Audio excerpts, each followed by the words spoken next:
We are a river city, a bold city, the First Coast, a place to create and to belong. Here, the sun shines a little brighter, and so do the people. We share a love for our region, a pride for JAX, and a passion for the beautiful game, dedicated to giving everyone a sporting chance. Together, we will elevate soccer and sport in our community by lifting every voice. We are Sporting Club Jacksonville. We are Sporting JAX.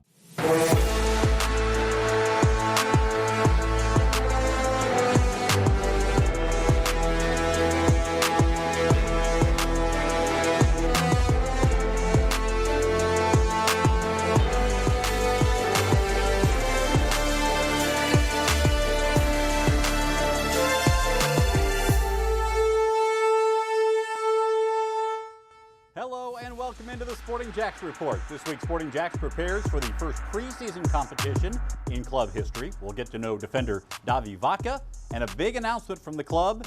But let's start with week 2 of training camp. The work continued for Sporting JAX this week after opening camp last Tuesday. And with next week beginning the preseason friendlies, this week needed a little something to energize the players. And boy, did they get it on Tuesday. Jaguars quarterback Trevor Lawrence visited the team. Lawrence has been tuning up for Jaguars training camp at the Episcopal School's night campus, where Sporting JAX is holding training camp. Lawrence chatted with the team, received his own team jersey with that number 16 on the back. You see it there. There was a lot of excitement for the quarterback. I am a big fan. I'm a big fan. Yeah, play cool. What's up, Trev? What's up? Yeah, I'm already sweating. Oh my God, this is so cool. Maybe I'll ask about his hair routine. We have a jersey for you with your name. Awesome. These are our home jerseys, so here you are. This is so cool. It was very cool. That was very cool. The way he knew we had a game and everything, he pays attention. He cares. Kind man. That was so cool. I mean, it was great to see Trevor Lawrence and see him investing in the Jacksonville community and another professional team. Just great to have that support, and we feel that. Oh yeah, that was crazy. I think we appreciated him taking the time to come and say hi to us and wish us luck this season, and same to them. It's been so cool being the other professional team here in Jacksonville. So yeah, it was really cool to meet him. It's been really nice to have the support from the Jaguars and to have Trevor Lawrence make an appearance and do a speech to the ladies. They were really excited. They're big fans of him and the guys on the team, and so I know that they're going to be supporting them throughout the season, and it's nice to know that the two professional teams here in Jacksonville came together today, so I think that that's really special. Every day we're getting closer to that next game, so there is that carrot that is dangled in front of them, and I think that right now they're pushing themselves and maximising what they have every day. And we now welcome in Emerson Burris. Each week, Emerson will be getting to know a player on Sporting JAX in our spotlight. Get to know him a little bit better. And Emerson, this week you spent some time with one of the former Gators on the team. I sure did. This week we're getting to know defender Davi Vaka, or as some fans call her, the Swamp Queen. She's one of the newest additions to the back line, bringing SEC grit from the University of Florida. But off the field, she's got just as much flair. Well, there's 8 of us, and my sister and I are the youngest. I'm the last of 8. Growing up was really fun and competitive. Vaka was raised in a tight-knit, soccer-loving family in Sandy, Utah. And yes, her twin sister was always by her side. We've been doing everything together for 23 years. And if you follow her off the field, you've probably met her dog, Benji. He's named after Benjamin Franklin on the $100 bill because he's expensive. At the University of Florida, she found more than minutes on the pitch. She found a brand. I was I need to figure out my brand or something in college. And my fiance said maybe Swamp Queen. And literally I laughed and I was you know what, I'm just gonna do that. And so I did it, and then all my teammates started calling me it, and then all the fans loved it. When she's not in cleats, she's competitive in pickleball, thanks to her mom. She'd force my sister and I to go out because we were just being on our phones during COVID. So it was something fun to do outside. We played literally every day. And if pickleball isn't on the agenda, I'm a really good expert at spending money. I like to shop a lot, literally Home Goods, Aritzia, Abercrombie. Like, I'm pretty good at spending money. It's so bad. Back in the Sunshine State, Vaka joins 2 other Florida Gators on Sporting JAX, building chemistry through Gainesville roots. It's really cool, especially playing with Parker and Julia. As for how she'd sum up her personality, 3 words: passionate, outgoing, and shopaholic.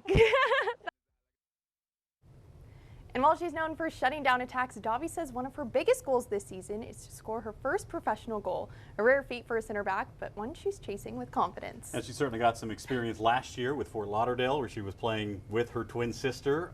What a life change to go from playing with your sister all the way up and now playing against one another in the Gamebridge Super League. Absolutely. She talked a lot about her sister. They seem super close, and she's a big personality, and hopefully will do big things on the field. No doubt. Emerson, thanks so much. Well, one of the key members of the Sporting JAX staff is head of performance Steve Fell. When he's not working with Sporting JAX, he's working with the U.S. men's national team, as he recently did for 40 straight days during the Gold Cup. His impact on Sporting JAX should be seen as the season plays out. For now, he's settling into a new role with the start of training camp. First couple of weeks have been great. The staff is great. The players are amazing. For me, coming off a result in the final, a 1-0 loss at home to a very good Mexican side. It's good just to kind of get right back into it and you know, kind of almost erase the thought of it quickly, and then so we can move on. But it's been really, really positive so far. First thing first is, you know, what's the 11v11 level at the moment, you know, and from there, you know, how do we build that in a very responsible way. We've talked about this before, but to have Steve Fell here in our backyard, living in St. Augustine, what a huge addition to the staff. The next big moment in training camp will be the first competitive situation against another team. On Tuesday, Sporting JAX will be in Orlando for a closed-door friendly against the defending NWSL champions, Orlando Pride. Orlando is in second in the NWSL standings right now and should provide a great test for Stacey Balem's squad. The coaching staff should know a lot more about this roster after this one.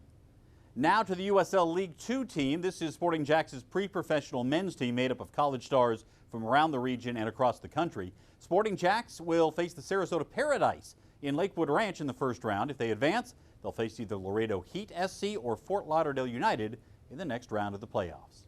Time now for the USL Championship Game of the Week. It's presented by Honda of the Avenues.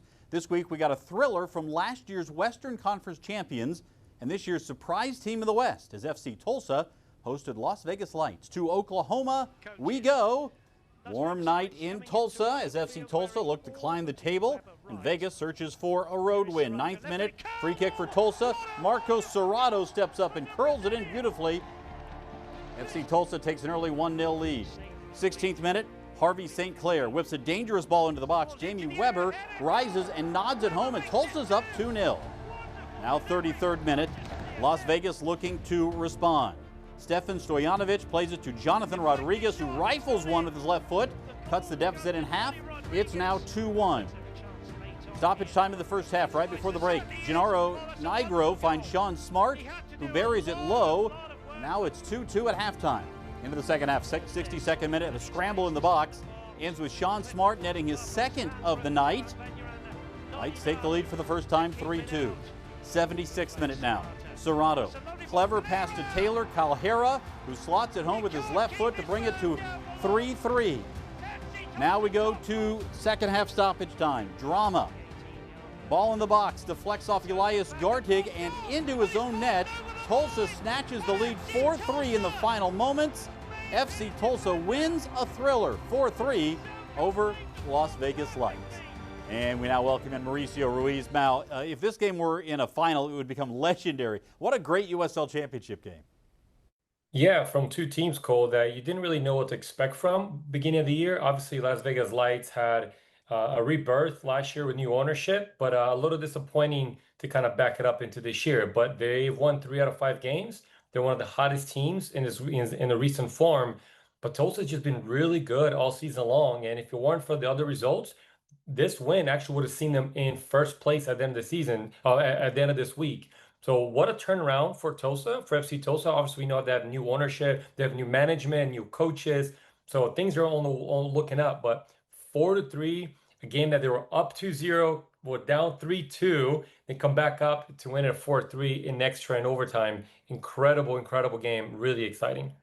It really was. Let's take a look at the standings, starting with the West. As a result of the activity here during the midweek as well, Tulsa now on top by a point. They are a point ahead of San Antonio out west. What a run they have made. New Mexico United, always a team to watch. They're on 25 points. As you can see, most everybody has played at least 15 games. Orange County does have 1 game in hand on some, 2 games in hand on the other. And somehow, at the bottom of the table this year, the defending champions, Colorado Springs, with just 3 wins from 15 matches and 15 points at the bottom of the table. Looking at the Eastern Conference, Charleston Battery remain on top. It's a 2-horse race right now with Charleston and Lou City, 2 of the almost always successful clubs in the USL Championship. It's going to be interesting, the fight for playoff positioning in the second half of the season. Loudoun United, North Carolina, Pittsburgh Riverhounds, Indy 11 right now, all in position to make the playoffs, as is Detroit City and Birmingham Legion. Detroit, Birmingham, Miami, all on 18 points. Give credit to Miami. They've been able to scratch and claw after a very slow start. The Tampa Bay Rowdies trying to find their way up from the bottom of the table, now sitting 1 from the bottom. Sporting JAX takes the home pitch for the first time August the 2nd against the Scottish champions Hibernian FC. Then 8 days later against Wrexham. We have a great deal for you. When you buy both games, we're calling it the Euro Pack, and it ensures your best price outside of season tickets. Go to sportingjax.com/Europack or call 904-863-KICK to be there for the historic first games for Sporting JAX. Sporting JAX made an announcement this week that season ticket sales have been moving briskly. So if you have not purchased your season tickets yet, be sure to do so. Go to sportingjax.com or call 904-863-KICK to join the movement. And join us for a block party to kick off the first season for Sporting JAX in the Gainbridge Super League on Friday at James Weldon Johnson Park from 5 until 8 p.m. This event is free and open to the public, but please RSVP in advance at sportingjax.com. We will introduce the squad and have some special guests as well. Friday at James Weldon Johnson Park downtown. We will see you there. Still to come, Becky Burley joins us with what she wants to see from the first preseason friendly. That's next as the Sporting JAX Report rolls on.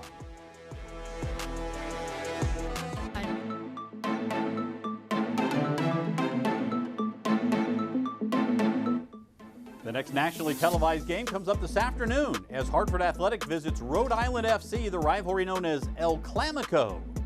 It's a heated rivalry this afternoon at 4 o'clock Eastern on CBS. And we welcome in Becky Burley, who joins us just back from the Euros. Give us a 30,000-foot view on the Euros. Tell me how you experienced the tournament overseas. Well, 30,000-foot view was they did an amazing job of putting on the event. And obviously it's still going on, but even through the beginning rounds, like the marketing, the buzz, the fan zones in every city, like it was really, really well done. And then I think from a football perspective, it's just really cool to see teams when they play to their identity and what they could do with that. Even if they weren't the top tier teams, there was just a level of competition that I hadn't really seen before in some of those that was excellent. All right, let's talk about what happened at training camp this week with Trevor Lawrence greeting the team. Have you ever experienced something like that as a coach? I think that is super cool. You know, I actually have experienced something like that. You know, Steve Spurrier was the head football coach when I started my career at Florida, and I credit him for creating a team Florida environment at UF that was like really second to none. And I think with Trevor, you know, taking time to come over and at least say hi in those practices and be part of that, what's really cool about that is it really creates a pride in the community as a whole. So it doesn't feel like everyone's on their own island. This is a community that supports their professional athletics. All right, we talked about Sporting JAX preparing for a closed-door friendly against Orlando Pride. What a great opportunity to start testing yourself against the defending champions. Absolutely. I mean, to me, this is a huge opportunity because when you're facing a team that's in, you know, mid-season form, you're still trying to create your identity and to really buy into that. Hopefully this opportunity is to expose some of the things that still need shoring up, to be able to show what things they can do really well against anybody. And I think this is a great, I would play a team like this every day of the week if I could, in preparation for a brand new season. All right, so specifically, what do you want to see if you're Stacey Balaam here?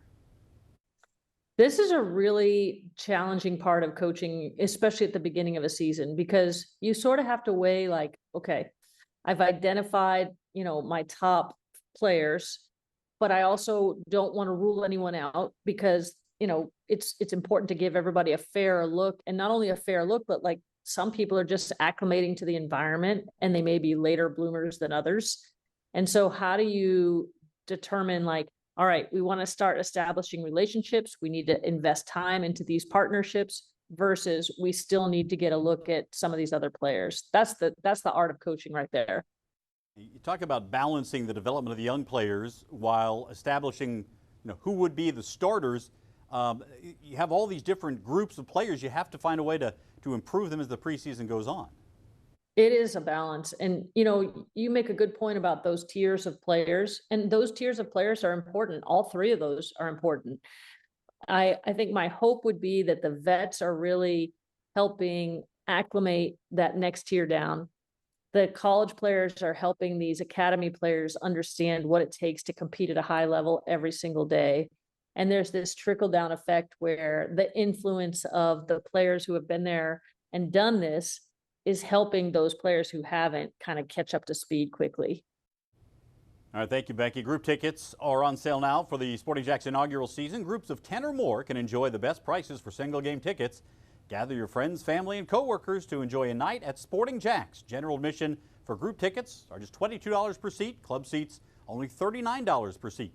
Go to 904-863-KICK or sportingjax.com to order your group tickets for pro soccer in Jacksonville. Still to come, our youth soccer spotlight, how Sporting JAX is helping some local players improve their chances to make their school teams. That's next as the Sporting JAX report rolls on.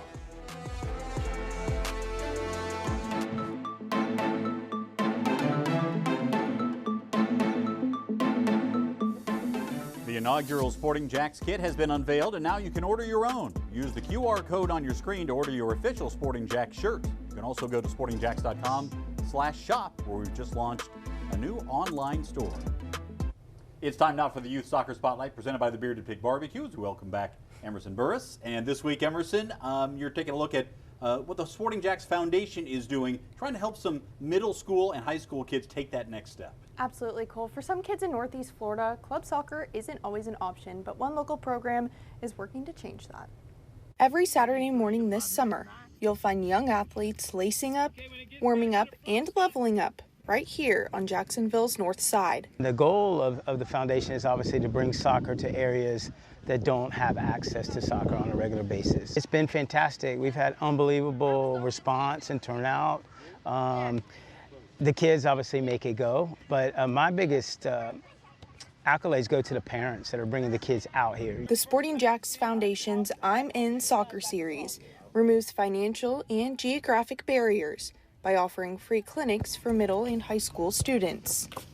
It's okay not to be as good in the beginning and not to be discouraged. So part of my job and our job is to encourage, hey, don't stop playing because you don't think you're good enough yet. Led by experienced coaches and community volunteers, the program is built on encouragement, repetition, and a love for the game. I joined here because I was like, why not? I'm new here, so I'm still getting experience. It's not just about drills. These kids are building friendships, gaining confidence, and learning from each other. It helps you learn faster how to dribble and the common stuff. But the older ones, they taught me like more like new tricks that I didn't know. The goal?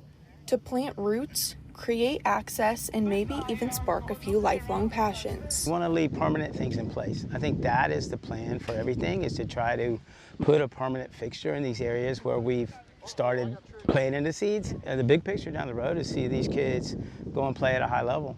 I mean, maybe for Sporting JAX one day. The I'm In clinics run through next Saturday, July 26th, and no soccer experience is required. You can register for free on the Sporting JAX Foundation website. The one thing we've seen in all of these clinics, the smiles. Yes, everyone is just always in the best mood. Those kids are so happy to be kicking a ball and just learning so much through those clinics. Great work by the foundation. Emerson, thanks so much. For more on Sporting JAX in the world of soccer, join Head of Soccer Mark Warburton, Head Coach Stacey Balaam, and me every Tuesday night at 6 on 1010XL for the Coaches Show presented by Sporting JAX. You can listen on air or online at 1010XL.com. And join Mauricio, Becky, and me every Thursday night at 6 for the Sporting JAX Soccer Hour.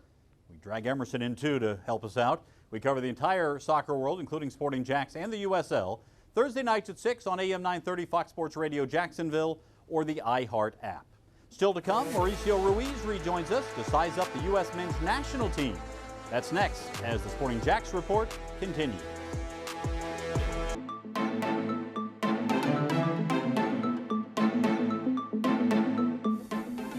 You can watch the Sporting JAX Report every weekend on the stations of First Coast News. Next week, you can catch us at noon on ABC 25 and on demand at First Coast News Plus and the Sporting JAX YouTube channel. After finishing the Gold Cup as runners-up, the U.S. men's national team will next be on the field together in September for a pair of friendlies against South Korea and Japan, and then October against Ecuador and Australia. All those opponents ranked in the top 25 in the world, Mauricio. How important are those 4 friendlies for Mauricio Pochettino and company? You know, it's interesting, Cole. I think there's still a lot of question marks around the team, mainly because, you had a good Gold Cup performance as far as results, and you just faced a much better and superior Mexican team that had almost all of the aces. And it's easy for the U.S. to say we got to the final, but we didn't have our aces, but we're still very competitive. Now, this next phase of friendlies against South Korea, Japan, Ecuador, Australia, as you mentioned, 4 really good teams, 4 really good tests. How does he integrate some of the players that were not part of the Gold Cup, that we know, some of the marquee names that we're familiar with, that really need to be a part of it if we want to give ourselves a chance to compete at the World Cup next year? Yeah, it's going to be very interesting to see how it all plays out with players like Christian Pulisic, Weston McKennie, and others who didn't play for whatever reason in the Gold Cup.